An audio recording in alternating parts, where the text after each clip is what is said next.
से ताड़ी के अपार सफलता के बाद से पावर स्टार पवन सिंह एक भी सॉन्ग रिलीज नहीं किए हैं और पावर स्टार पवन सिंह का वो गाना बहुत ही ज़्यादा हिट भी गया था भोजपुरी इंडस्ट्री में और शिल्पी राज का भी उसमें जोड़ी था।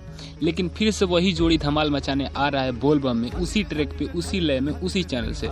जी हाँ गाइज, कौन सा गाना होने वाला है, कब तक आने वाला है और किस चैनल से आने वाला है सब बताऊंगा। कौन कौन सा गाना आने वाला है भी उनका, तो प्लीज़ वीडियो बने रहिएगा। तो गाइज पहला ही song power star Pawan Singh अपने official channel Pawan Singh official से रिलीज कर रहे हैं, जिस गाने को शिल्पी राज और पावर स्टार पवन सिंह ने गाया है। जी हाँ गाइज, और दूसरे सॉन्ग की बात करें तो दूसरा सॉन्ग उनका world wide record Bhojpuri YouTube channel से आने वाला है और तीसरा सॉन्ग वेब म्यूजिक चैनल से आने वाला है। ये 3 बहुत बड़े लेवल का सॉन्ग है और ये आने के बाद से ही और सारे चैनलों से गाना आएंगे, जैसे कि माँ अम्मा फिल्म्स और भी बहुत सारे चैनल है जो कि पवन सिंह के क्लोज है। उन्हीं सब चैनलों पे पवन सिंह का गाना आता है। बाय द वे और सारा तो चैनल नहीं है, 3-4 ही चैनल जिस पर पवन सिंह अपना गाना रिलीज करते हैं।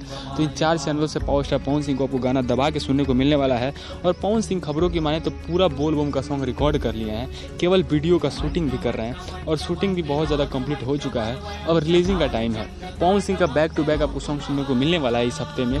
तो प्लीज़ सब्सक्राइब कर लीजिए इस चैनल को, क्योंकि पवन सिंह का जैसे ही कोई पोस्टर रिलीज होता है सबसे पहले आपको बता दिया जाएगा। तो गाइस चलिए मिलते हैं पवन सिंह के सीधे सॉन्ग पे जैसे ही आता है उससे। तब तक के लिए देखते रहिए, मुस्कुराते रहिए। जय हिंद, टाटा, बाय बाय।